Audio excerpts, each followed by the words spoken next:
pessoal, tudo bem? Começando aqui mais um podcast Bem Acréscimo, já passou a introdução, né? Você já está mais do que acostumado a ouvir nossa voz. Sou o Luiz Felipe e vamos trazer aqui já, sem mais delongas, os comentaristas do nosso programa para esse podcast de terça-feira semanal que você está mais do que acostumado. Então, estou aqui com o Vitor Oliveira e o Vinícius Souza. Fala, Vini, como é que você está aí? Tudo bem? Salve artistas, futeboleiros e damas, tudo bom com vocês? Meu Deus do céu, que semana que tivemos de futebol. Temos clássico, temos técnico desistindo do cargo. E também o que é de ruim, não podia piorar, né? O Corinthians empatou com o River Plate do Paraguai. Mas olha, tem que avisar pros caras que era do Paraguai e não da Argentina. Mas, indo pro programa, vamos agora falar, né? Com meu amigo, meu irmão, que está dividindo o cabine comigo, o Vitor Oliveira. Solta a voz aí, Model Wanda. E aí, tudo bem, pessoal? Aqui é o Vitor falando. Semana cheia de futebol, mais uma semana perfeita de São Paulo. Corinthians deu uma aliviada, o Mancini tá seguro no cargo, respirando, porque o pessoal já tava pedindo a cabeça do Mancini. Santos começou a semana sem técnico e o Palmeiras está numa decaída, com risco de não se classificar no Paulistão. Temos muitos assuntos, é isso, Luiz? Bem, nem precisei falar do resumo, eles mesmos já trouxeram porque a gente vai falar nesse programa um pouco de tudo. Então eu vou pedir para que você, se estiver escutando pelo YouTube, se inscreva no nosso canal, veja nossos vídeos, dê assuntos pra gente, comenta se gostou, se não gostou, possíveis assuntos, temas para fazer novos vídeos e a gente vai fazendo aí com base nos seus comentários. E se você estiver escutando pelo nosso agregador de podcast, também siga a gente está em várias plataformas, como Spotify, Anchor, Breaker, Listen Notes, o próprio YouTube. E aí a gente vai produzindo sempre esse conteúdo toda terça-feira para que você fique por dentro dos mais variados assuntos do futebol de São Paulo. Então, antes de falar do clássico, vamos falar do melhor time de campanha nesse Campeonato Paulista. Vamos falar do São Paulo primeiro. Então vamos lá.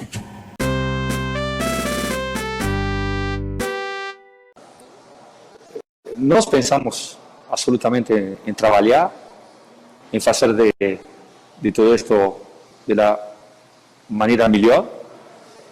E os atletas estão fazendo o trabalho que fazem todos os dias, em treinos, com a seriedade, com a vontade, com ganas. E depois mostram dentro do campo tudo isso. Então vamos começar aqui falando do São Paulo. São Paulo, time de melhor campanha, um retrospecto invejável. De longe hoje eu acho que é o melhor paulista nesse campeonato. E Vitor, traga a semana São Paulina. Como é que foi a semana do São Paulo? Mais uma semana muito boa do São Paulo, Luiz. Em vez de eu falar cada jogo assim, vou fazer um resumo só do São Paulo em si nessa semana. Ganhou do Sporting Cristal por 3-0 na Libertadores. Gol do Luan, Benítez e Éder. Aí foi na sexta-feira, ganhou do Santo André por 2-0. Gol do Rojas e do Vitor Bueno. E domingo ganhou do Ituano com gols do Rodrigo Freitas, Igor Vinícius e Galeano. E vendo esses três jogos nessa semana de São Paulo, define que ele foi muito consistente nessas partidas. Pouco sofreu. Só tomou alguns sustos na partida contra o Sporting Cristal. De resto, foi muito seguro. Eu vou dar uma ênfase que também foi os titulares que jogaram contra o Sporting Cristal. Contra o Santo André, foi o time alternativo, aquela mescla de titulares e reservas. E contra o Ituano foi um time totalmente misto, totalmente reserva. E o São Paulo está mantendo a consistência. Não está tendo um jogador que está se destacando. Todos os jogadores da posição, a maioria está fazendo todo gol. A artilharia está dividida. Muita gente com 2 gols, 3, 1. Mais uma semana perfeita para o São Paulo, Luiz. Eu realmente deixei assim para você organizar da forma, porque eu sei que teve muito jogo mesmo no São Paulo. Então também eu acho que pedir para você resumir todos vai ficar um trabalho muito grande para você e poderia ficar bastante também para quem está nos ouvindo. Então legal, você conseguiu resumir bastante a semana, como é que foi. Mas Vitor, eu quero conversar muito com você sobre essa boa fase do São Paulo. São Paulo também teve um mês excepcional com o Fernando Diniz, que chegou a abrir na liderança, iludiu todos os torcedores. Mas só que demorou algum tempo para o São Paulo do Diniz engrenar, como já começou voando esse time do Crespo. Ou que nem você, que nem a gente está falando aqui, os piolhos do Crespo, né? Porque vem numa fase muito boa, e não foi só uma semana, já embala a segunda semana positivíssima. E o que você acha que é o grande...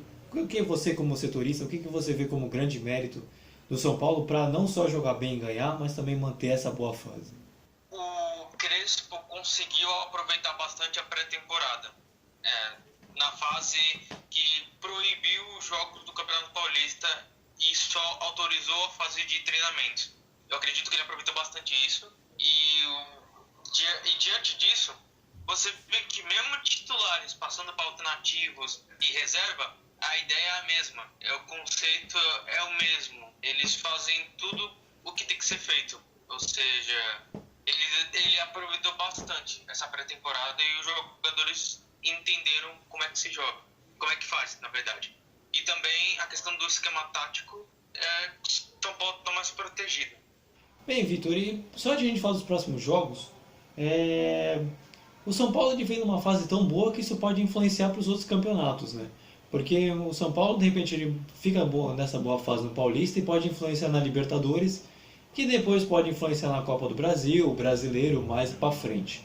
Você acredita que o São Paulo pode, de repente, nessa arrancada de 2 semanas, ter talvez um ano mais positivo para poder, de repente, ir a algum lugar, começando por essa boa fase, o início de caminhada, assim? Assim, Luiz, para analista, o começo do trabalho dele é promissor. E quando o começo do trabalho é promissor, quer dizer que vai dar bons frutos no futuro. Nós pensamos assim. E tendo essas 2 semanas maravilhosas, consideradas pelo torcedor são paulino, dá mais tranquilidade para seguir em frente aos outros campeonatos. Com a vitória sobre o Ituano, o São Paulo praticamente se classificou para as quartas de final do Campeonato Paulista. E com isso dá um respiro para se concentrar na Libertadores, que a vaga do São Paulo não vai tirar, já está classificado. Então eu acredito que vai ajudar bastante o São Paulo a se recuperar, que a maratona de jogos é bem pesada. São Paulo, se eu não me engano, vai jogar 12 vezes em maio. Então vai ser bem complicado e o Crespo vai precisar de todo mundo à disposição. Então, para fechar, vou falar do São Paulo, vamos falar dos próximos jogos. O São Paulo vai jogar contra o Rentistas pela Libertadores nesse meio de semana, se eu não me engano. Se eu não me engano é terça-feira o jogo, só quinta-feira às 9 horas. E depois vai jogar contra o Corinthians, que ainda precisa ver o horário a definir ainda, mas joga no domingo, dia 2. Então, Vitor, para a gente fechar do São Paulo, o que esperar desses 2 jogos, nessas 2 semanas do São Paulo? Será que dá para manter a boa fase, essa semana perfeita, com jogos mais pesados agora? Vai ser complicado, né? E fazendo como posso dizer, uma diferença assim de tempo, que o São Paulo tem jogado, vai na terça e jogando na quinta, um exemplo, tem 1 ou 2 dias de descanso antes de jogar uma partida. Agora não, o São Paulo jogou domingo, agora vai jogar na quinta, ou seja, basicamente 3 dias de descanso, sendo que os titulares nem jogaram no domingo, ou seja, os titulares vão com tudo para cima do Rentistas, eu suponho, e contra o Corinthians eu creio que o Crespo ele surpreende a gente nas escalações. Eu nem consigo falar direito o que o Crespo vai fazer contra o Corinthians. Porque contra os Rentistas vai ser com os titulares. Agora contra o Corinthians, eu não sei se vai ser a base, se vai ser o titulares ou o time misto, alternativo. Mas o São Paulo vai com a mesma mentalidade com que tem feito jogos dessas 2 semanas. Então agora vamos não falar de um time, vamos falar desse clássico que teve nesse fim de semana. E aí o Vinícius vai ser o momento que ele vai brilhar agora, porque só vai dar ele, eu e ele conversando. E aí a gente vai falar de como foi não só o clássico, mas como foi a semana do Santos e do Corinthians. E também ver que aconteceu muita coisa, principalmente com o Santos. Então vamos lá.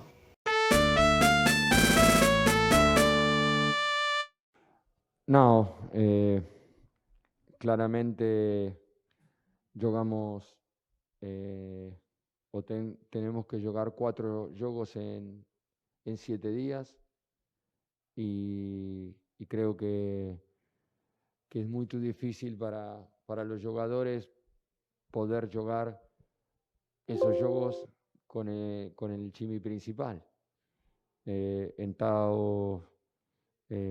Y de esos jugadores tenemos a Alisson y a Marinho con distintos problemas físicos. Marinho está haciendo un esfuerzo muy grande y estamos tratando de que llegue bien para el partido con Boca. Y entonces el plantel queda muy acotado para jugar tantos partidos en una semana. Tenemos un plantel muy corto, ya lo dije muchas veces, muy joven y muy corto para jugar 4 partidos en una semana.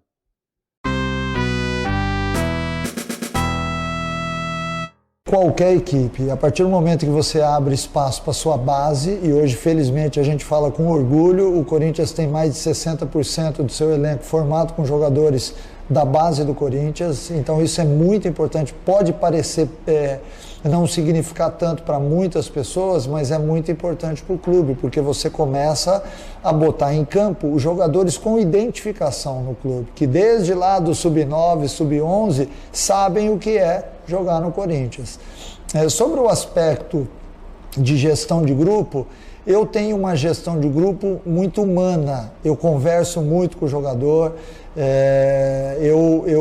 eu tenho como hábito passar para eles tudo aquilo que eu estou vendo de fora e também dar a chance para que eles opinem, falem sobre tudo aquilo que eles estão sentindo, não só da partida, mas no dia a dia do treinamento. Então, dessa forma, a gente construiu um ambiente muito bacana no Corinthians. Agora vamos falar do clássico, que aí a gente já entra para falar logo das duas equipes que jogaram nesse último fim de semana. Santos e Corinthians fizeram um confronto, mas na Vila Belmiro, com vitória do Corinthians de 2-0. Mas antes, eu vou pedir para que o Vini faça um resumo dos dois times, como foi a semana até eles chegarem no clássico. Então vamos começar com o Santos, o mandante. Vini, como é que foi a semana santista? Luiz, não tinha nenhuma semana pior do que essa semana do Santos. Meu Deus do céu. O Santos enfrentou o Barcelona de Guayaquil, o Novo Horizontino. O primeiro foi em casa na Vila Belmiro, o outro já foi fora. E já o clássico contra o Corinthians também foi na Vila Belmiro. Mas galera, sequência ruim da peste, 3 derrotas. É uma semana para se esquecer com certeza. Mas deixa eu falar dessa parangolice que o Santos viveu, que os torcedores do mundo estão com enxaqueca depois de uma semana atribulada como essa. Bom, contra o Barcelona de Guayaquil, a primeira partida, a estreia do Santos na Libertadores pela fase de grupos. Gente do céu, não tinha um futebol melhor não para o Santos desenvolver, porque, meu Deus do céu. Gente, o resumo dos 3 jogos é o seguinte: meu Deus, Santos, por que faz isso comigo? O setorista e com todos os torcedores mirins, adultos, jovens, entre outros. Contra o Barcelona, tomou 2 gols, tomou até o gol contra do Pará, mas, Santos completamente perdido, não conseguiu ter poder de reação e está se complicando no Paulistão cada vez mais, até com a derrota para o Corinthians. Até na derrota do Novo Horizontino e também pro Corinthians. No caso do Novo Horizontino, o Novo Horizontino foi a pedra do sapato do Santos nos últimos anos, porque o Santos não vence o Novo Horizontino desde, se não me engano, em 2018 ou 2017, por aí. Dos últimos jogos lá pra cá, o Novo Horizontino tem ganhado algumas partidas e também arrancado pontos do Santos. Inclusive no ano passado, né, que o Novo Horizontino ganhou na arena do Corinthians quando o Santos era o visitante. Quer dizer, quando o Novo Horizontino era o mandante e o Santos o visitante na arena. E ganhou de 3-2. Aí, desde então, tá esse jejum, mini jejum Horizontino, quase perto da meia-noite. Mais um jogo sonolento. Nossa, foi um jogo que combinou com uma noite de sexta. Sonolento demais. Péssimo futebol apresentado, apesar de ser literalmente um time misto do Santos. Mas mesmo assim, o Santos tomou gol no início do segundo tempo com o Gênison. E foi um belo gol, hein? Não tem nem explicação para esse gol. Foi um belo gol, inclusive. Mas depois disso, o Ariel Roland tentou de tudo. Colocou alguns titulares para pelo menos conseguir alguma coisa. Não conseguiu. Final 1-0 no Novo Horizontino. Agora, o Corinthians. Gente! Já fazia tempo que eu não dizia isso, mas o Corinthians ganhou do Santos na Vila. Gente do céu!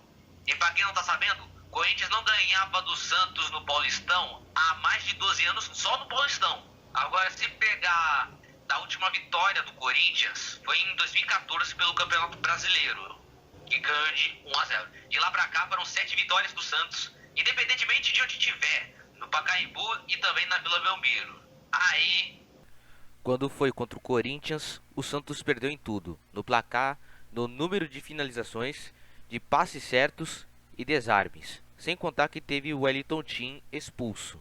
No lance seguinte, Lucas Piton fez o gol de falta para o Corinthians, 2-0.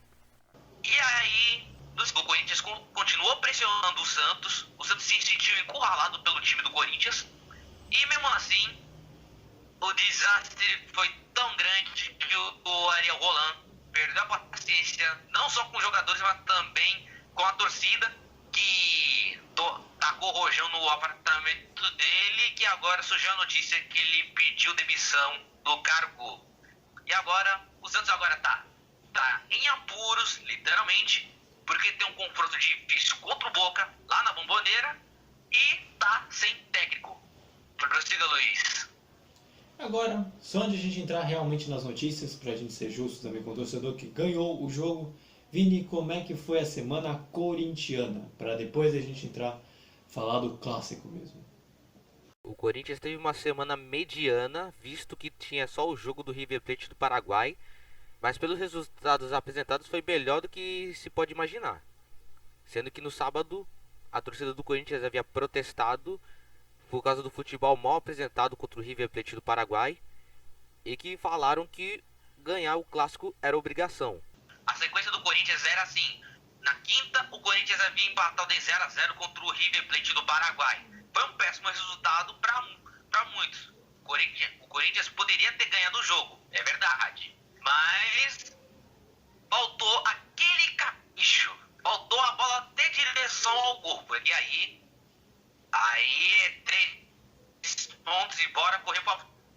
Só que antes do River Plate, o Corinthians havia enfrentado o Ituano, onde venceu por 2-0, com gols do Otero e do Jô.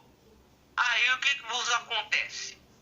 No sábado, a torcida estava pedindo a cabeça do Mancini, a torcida organizada chamada Gaviões da Fiel estava protestando, falando que o Corinthians estava mal, que não apresentava um bom desempenho, que estão fazendo corpo mole. Estão falando que o Mancini não está utilizando muito os meninos da base, mas no clássico o Mancini deu a resposta. Usou mais os meninos da base, colocou os titulares de fora e no final Raul Gustavo e Lucas Piton fizeram os gols do Corinthians e ambos dos dois fez o seu primeiro gol como profissional do Corinthians e poderia ter sido mais, na opinião de setores do Corinthians, poderia ter sido mais se não fosse o goleiro Vladimir e também se não fosse aquela falta de capricho. Aí o Corinthians tem um compromisso super importante, enfrentar o Peñarol em casa na quinta-feira. Eita, Peñarol do céu, hein? Peñarol, pra quem não sabe, goleou por 5-1 o Sport Huancayo na primeira rodada da Sul-Americana. Olha isso, gente. 5-1 logo na estreia. Vai pegar um Corinthians cambaleando aí? Aí, você já sabe, né, Luiz? É promessa de um futebol, ou um bom futebol, como apresentou no Clássico, ou um futebol ruim, usando os verdadeiros titulares. Então, já passou a semana, então agora a gente pode entrar no Clássico mesmo. Vini, tirando a escalação do Ariel Roland, que muito torcedor do Santos, eu acho que foi a grande surpresa da noite, pela forma como entrou. O Santos ele entrou com um time completamente misto, por mais que seja focado na Libertadores. Mas o Corinthians também entrou com os titulares. E para você, qual foi a grande... Se teve uma grande surpresa, o que você achou do jogo? Foi aquele jogo que a gente esperava? Aquela partida insuportável? Foi bom? O que você achou do confronto entre as duas equipes nesse último fim de semana? Era a promessa de bom jogo de ambas das equipes que estavam desconfiadas. Uma pelo futebol e outra pela sequência de derrotas. Só que na verdade, A gente viu o Corinthians mandando na Vila. Eu, como setorista de Santos e Corinthians, eu até fiquei surpreso com isso. Mas durante o jogo parecia que o Corinthians estava sendo a equipe mandante na Vila, enquanto o Santos estava sendo a visitante. pelo menos ao gol, o Corinthians acertou 5 bolas em direção à rede e o Santos acertou 2. Essas 2 bolas foi com o Renier. E uma das únicas finalizações, que foi do Kevin Maltos, passou raspando a trave. E pelo menos não teve sucesso na hora de acertar. Aí no caso do lado do Corinthians, o Corinthians estava extremamente organizado, mesmo sendo um time reserva.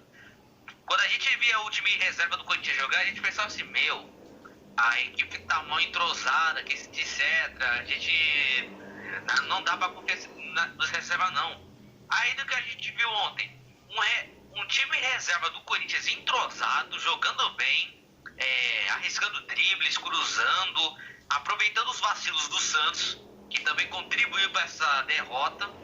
E também que assim, teve méritos do Corinthians pelo seguinte: a falta que o Piton cobrou foi uma bola bem batida. É bem raro ver gol de falta, tem clássico inclusive. E também vale ressaltar também o gol do Raul Gustavo, que também merece destaque porque ele fez uma homenagem para sua irmã que havia falecido no ano passado de acidente de carro. E como ele marcou o seu primeiro gol como profissional, ele não quis perder essa oportunidade de mostrar a camisa e mostrar para o Brasil inteiro que está fazendo essa bela homenagem. De um lado, Mancini aliviado, e no outro é só desespero. E agora falando do vencedor, o Corinthians respira um pouquinho nesse campeonato e o Mancini ganha um pouquinho de fôlego para se manter no cargo, né? Porque mesmo com a vitória ainda há críticas em cima do trabalho do treinador que atualmente está no cargo do Corinthians. E o que dá para dizer, Vini? Realmente o Mancini ganha fôlego e o Corinthians respira um pouco nesse campeonato paulista e também ganha uma chance a mais, vamos colocar assim, um respiro a mais até mesmo na Sul-Americana? O que você achou dessa vitória e como pode influenciar daqui para frente? Bom, Luiz, assim como a gente está vendo que o Ariel Roland havia pedido demissão, a gente no Corinthians, se o Corinthians perdesse esse clássico, ia estar um clima meio estranho. Assim, no Corinthians ia estar uma pressão extremamente forte. A gente estava gravando na segunda-feira, mas com certeza ia ter protesto caso o Corinthians perdesse ontem. Aí, como a situação é inversa, então tá assim, o Corinthians está tranquilo, tá focado na Sul-Americana e também que o time reserva mostrou passagem. Mostrou que assim, eu mereço a vaga de ser titular, entendeu? Todo mundo ficava cobrando o Jô, o Otero, ficavam cobrando o Mancini de não utilizar os garotos, mas agora, com essa vitória no Clássico, pelo menos eles já estão chamando atenção para pedir passagem no time titular e também para começar jogando o jogo contra o Peñarol. E agora pelo Santos, que é o que eu acho que tem mais assunto durante essa semana, o Santos teve, pela sua surpresa, a demissão do Ariel Roland, você já deve estar sabendo, você que está nos ouvindo. E, Vini, para você foi um motivo justo realmente? Você achou que ele fez certo em se demitir? Porque o Santos vai ter um jogo importante agora contra o Boca Juniors, que depois a gente vai até falar melhor. Mas ele acabou se demitindo no momento em que o Santos não vem em boa fase e talvez ele poderia se recuperar mais para frente. Falta saber também se o torcedor ia ter paciência. Mas ele acabou se demitindo e é um técnico derrubado por causa do Clássico. O que você achou disso? E se o Santos também tem outros nomes para poder trazer se ele realmente não voltar atrás, que nem aconteceu no Independente da Argentina? Luiz, na minha opinião, o Ariel Roland fez errado de pedir demissão, porque o Santos já vinha numa maratona de jogos, é jogo atrás de jogo, sem contar os jogos da Libertadores, e vai largar o time na mão no meio de uma sequência absurda de jogos. No momento desse, o Santos tá ficando mais desorientado do que mortadela em cima de salada de frutas. Porque Boca Juniors, na Bombonera, todo mundo sabe que é difícil enfrentá-los. Mas sem técnico, pior ainda. E também, claro, o motivo do Ariel Holan ter pedido demissão até faz um pouco sentido, né? Em vez de 3 derrotas consecutivas, quando ele ia descansar, atiraram o rojão no apartamento dele. E também, claro, que essa atitude que a torcida do Santos fez, que na minha opinião é errada, o Ariel Holan fez até um certo apavor, assim, pô, vou pedir demissão porque já tô enfrentando um trauma, né? Pô, já aconteceu isso com ele lá no Independiente, agora tá se repetindo com a torcida do Santos. Pô, eu não vim aqui pra isso não. E é por isso que o Ariel Holan pediu pra ser demitido, porque é a sequência de jogos e também essa atitude dos torcedores que é inadmissível, de atirar rojão no apartamento dele. E também, claro, que tem os jogadores que também já vinham se estranhando com o Ariel Holan. Primeiro, começando com o Marinho, que não aceitou a ser substituído. Aí foi uma das primeiras coisas que tem que ver também, que dá pra justificar. E também tem a perda do Soteldo, que não estava nos planos do Ariel, que o Soteldo era um dos melhores jogadores do Santos, desse atual elenco do Santos, junto com o Marinho. E agora a sequência é dura, o Santos está cada vez mais distante de uma classificação para o mata-mata do Paulistão, assim como do Palmeiras, que o Victor já vai comentar daqui a pouco. E agora o Santos está em busca de um novo técnico. Agora, quem são os nomes? Provavelmente que é o Renato Gaúcho, o Lisca, Fernando Diniz, o Vanderlei Luxemburgo, e também surgiu rumores de umas certas fontes, que eu não vou revelar qual, que a gente não está nem recebendo para isso, que o Santos está monitorando o caso do Juan Carlos Osório, que foi o ex-técnico do São Paulo em 2015. Mas a gente pode divulgar no Instagram do podcast e também no nosso site, que está aqui na nossa descrição, quem será o novo técnico do Santos. Então, Vini, para a gente fechar o assunto do Clássico, sem ser os próximos jogos, podemos dizer que com a demissão do treinador e dessa semana horrível do Santos, que o Santos está oficialmente em uma crise e precisa passar. Talvez o jogo contra o Boca seja decisivo para piorar ou melhorar o momento do Santos, não é? O próximo jogo contra o Boca já é difícil, entendeu? Então, agora o próximo confronto do Santos no Paulistão, que será contra o Bragantino, é pior também, porque vai decidir a sua vida no Paulistão. Ou seja, sem técnico, usando apenas o interino, o Santos tem que ter a cabeça no lugar. Já perdemos um clássico. Agora a gente não pode perder para Boca Juniors fora, sendo que a gente já perdeu na estreia. E também perder para o Bragantino, que também está em segundo na classificação geral no Paulistão. Então, a cabeça está no seguinte: ou disputa a Libertadores com a força máxima e o Paulistão com as reservas, porém mistura o time, faz uma mescla, entendeu? E também, o que também preciso ressaltar também é que o Ariel Holan fez errado de não ter colocado o Marinho ontem contra o Corinthians. O Marinho ficou os 90 minutos no banco. E com todas essas críticas, traçamos todos os comentários, ficou longo essa parte realmente do Clássico, a gente chega para o último tópico, que são os próximos jogos. O Corinthians, vencedor do confronto, enfrenta, o Vini já falou, né, o Peñarol, e enfrenta o São Paulo contra o fim de semana, que aí depois eu comentei do lado com o Victor. Mas, Vini, o que esperar do Corinthians para esses dois jogos, que também são muito importantes?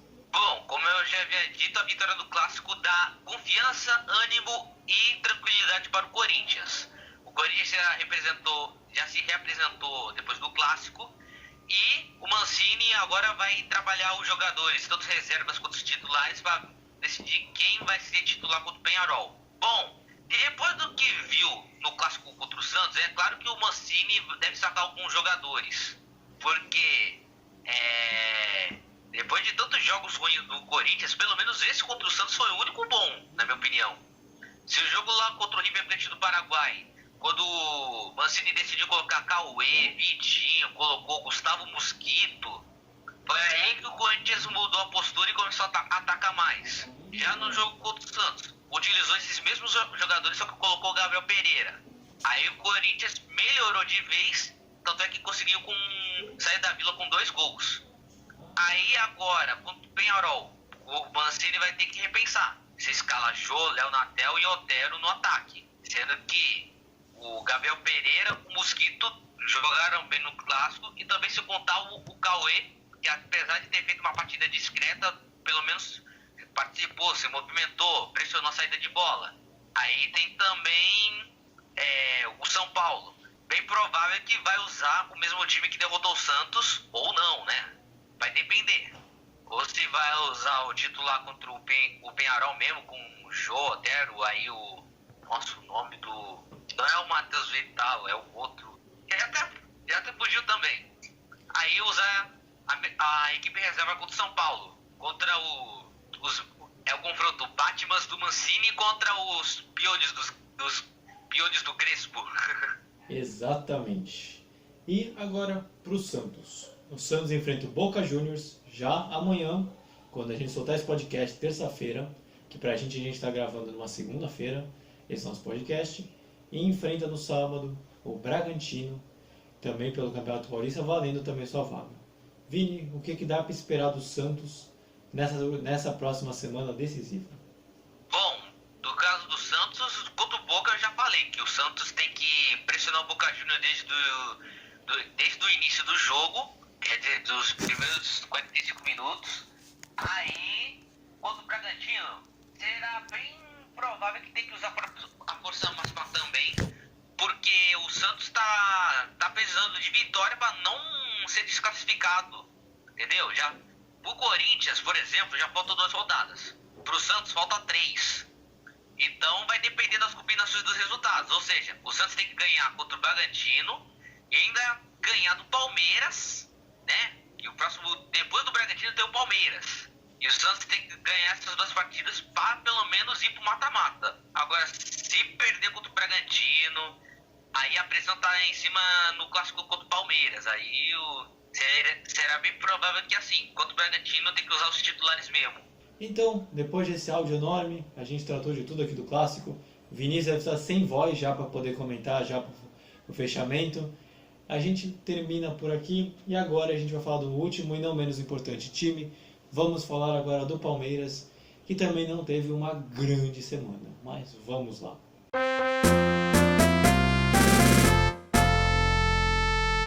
Muito boa noite. Não, foi um jogo equilibrado tanto na primeira parte como na segunda. Criámos boas oportunidades na primeira parte, na segunda continuámos a criar. O desempenho geral foi positivo. Agora, futebol é feito de eficácia e o que conta são os golos marcados mais do que os sofridos. Sofremos 2, só marcámos 1. Tivemos mais do que oportunidades para ganhar. Então, para falar do último time, você já está escutando a entrevista do assistente de Abel Ferreira, João, e me perdoa, esqueci o segundo nome dele. Você estava escutando aqui a entrevista dele, falando depois do jogo contra o Mirassol, e que o Palmeiras acabou perdendo. E Vitor, a semana do Palmeiras pode não ser tão ruim assim em resultado, mas a gente estava até comentando antes de gravar aqui, né, que desempenho está em baixa. Então, como é que foi essa semana palmeirense? E o que dá para melhorar para a próxima semana? A semana palmeirense, Luiz, foi com 2 bons resultados, um ruim, só que o que ficou devendo é a questão do desempenho. Primeiro, vou fazer o mesmo modelo que eu fiz com o São Paulo. Foi 3-2 para o Palmeiras contra o Universitário, primeira rodada da Libertadores. Foi gol do Danilo, Rafael Veiga e o Renan, no último minuto da partida. E 2 gols do Gutierrez. Mas eu vou falar só rapidinho. Foi uma partida que o Palmeiras abriu 2-0. Permitiu o empate e o Renan fez o gol no último minuto do jogo, num escanteio. Então foi uma vitória bem sofrida que, para futuras pretensões na Libertadores, eu acho que seria um empate com gosto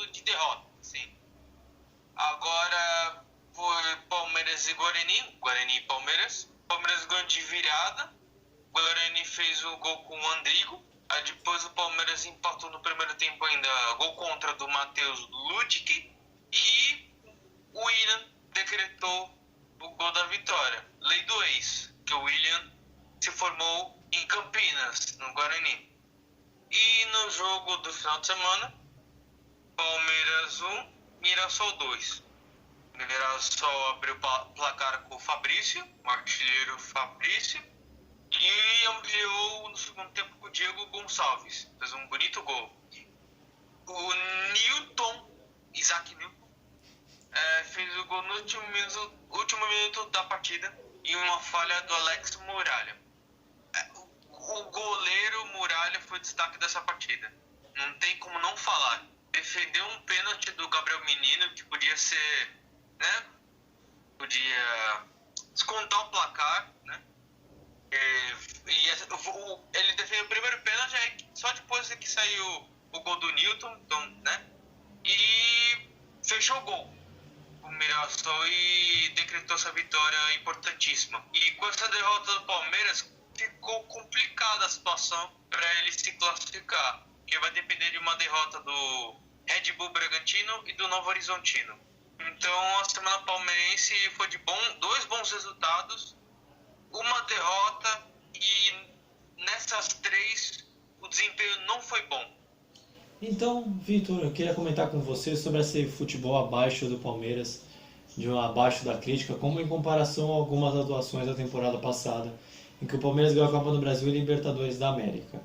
O Palmeiras já não vem jogando tão bem assim, acho que talvez desde o início do ano, já vem decaindo, tem algumas boas apresentações, só que o futebol apresentado ainda está abaixo daquele que foi em 2020. E aí, o que dá para explicar? Será que é só o calendário? De repente o esquema do Abel Ferreira já ficou manjado?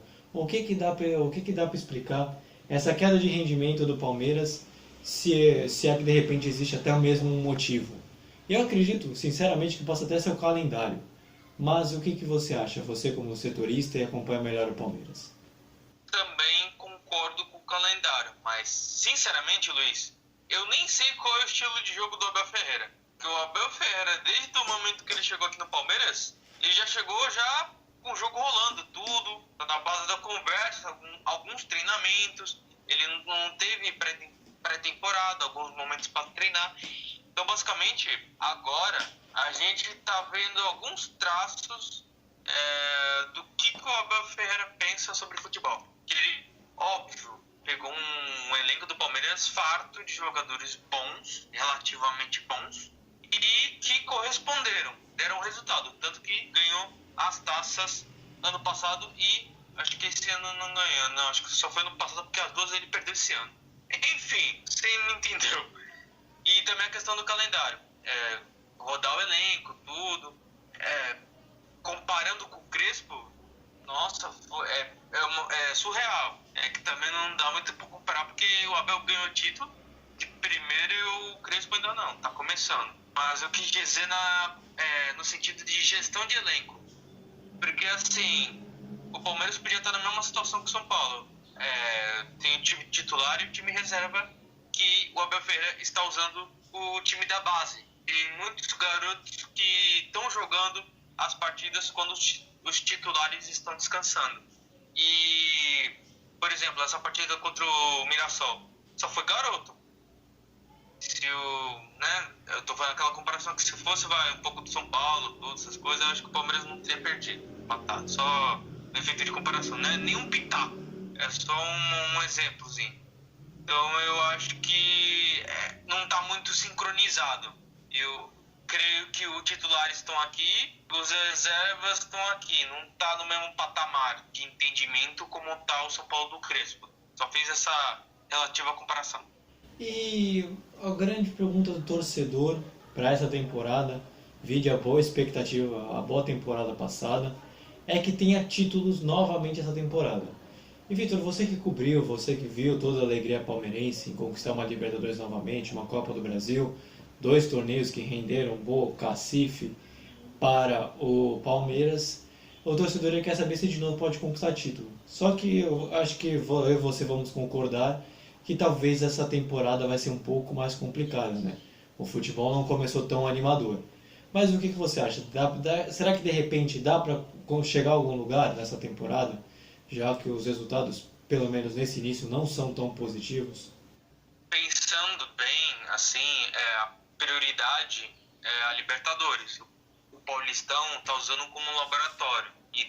E aproveitando que já que não teve Copa São Paulo de futebol júnior esse ano, então a molecada tá jogando Paulistão, né?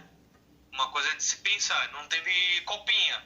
Então vamos botar a molecada no Paulistão, que emendou com esse calendário totalmente maluco. Então teve que se refugiar a molecada. E creio que eu vejo muito nas redes sociais que a prioridade não é o Paulista, porque do jeito que a situação tá do Palmeiras, de tudo, o Palmeiras ele terminou o ano de 2020 em abril, se eu não me engano, por a Supercopa. Aí depois que o Palmeiras teve alguns jogos do Paulista, tudo, e a maratona de jogos cansa o jogador. Então eu creio que agora tá batendo um pouco cansaço no Palmeiras e o pessoal não pode se lesionar porque vai precisar dele nas próximas partidas. E agora, para fechar, vamos falar agora dos próximos jogos do Palmeiras. O Palmeiras tem, nessa terça-feira, o Independente Del Valle. Tem mais 2 jogos do Paulista. É o único time grande que joga 2 vezes. Que é a Inter de Limeira na quinta-feira e o Santo André no domingo. Vitor, mais uma semana cheia de jogos do Palmeiras.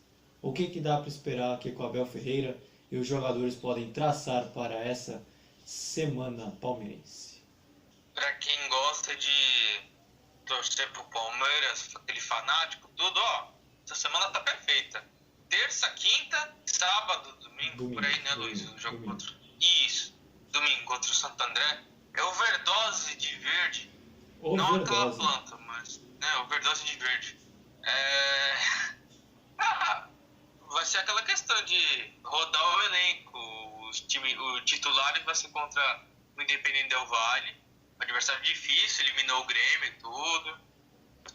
Ex-time do Miguel Ángel Ramírez, tudo. Aí depois tem a Inter de Limeira no Allianz Parque. Ele deve colocar o time misto. E aí o jogo só domingo. Vai ter um intervalinho mínimo. Deve dar aquela alternada também, porque creio que eles falam uma coisa em entrevista, mas eu creio que dentro deles eles estão pensando outra coisa. Então assim, caramba, se eu não me classificar para as quartas de final, o que vai dar? O que vai resultar? Vão querer minha cabeça? Né? Então eu creio que o Palmeiras ele vai tentar fazer uma semana perfeita. E como nem tudo que é bom, nem eu errei até a frase, mas eu agradeço por você ter visto. Pensei no ditado, me confundi todo, mas agradeço por você ter ouvido o nosso programa. A gente volta terça-feira que vem. Nos siga no YouTube, se inscreva no nosso canal no YouTube, nos siga nos mais diversos agregadores de podcast, ouça nossos podcasts, comenta, compartilha com seus amigos, familiares. Siga o nosso Instagram que está aqui embaixo, está na descrição, você pode ver todas as nossas publicações, a gente acompanha os times de São Paulo, posta notícia, posta nos stories tudo o que acontece com os times, você não fica fora de nada do que acontece, tanto que até mesmo a gente colocou que hoje é dia do goleiro, para você ter uma ideia quão internado a gente está, a gente procurou nos dias. E agradeço ao Vitor e ao Vinícius por terem feito mais esse programa aqui comigo. E Vini, quero saber o melhor momento de todos, qual é a frase para fechar essa maravilha? Tem frase, sim senhor! Você achava que eu não podia ficar de fora da parangolice da vez? Não, nada disso! Olha nós aí! A frase é a seguinte: se eu soubesse que seriam tantos dias de luta assim, eu teria feito aula de artes marciais. Essa é legal, essa é boa. É boa. Então, Vini, já pode se despedir, depois eu passo a palavra para o Vitor, pra gente fechar esse programa de terça-feira.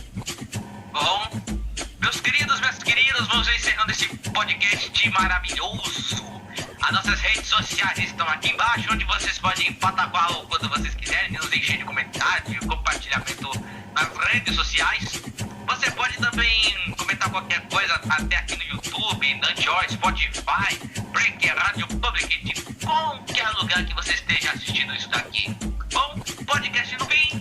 Deixe seu like, se inscreva no canal e nos siga nas redes sociais, nos siga nos nossos agregadores de podcast. E atualizaremos também o nosso site, que é bemacréscimo.wordpress.com. E é isso, galera. Tchau, Brasil! Solta a voz aí, ô Del Wanda. Ligada. Não sei porque ele faz isso. Se é pra me envergonhar, tá conseguindo.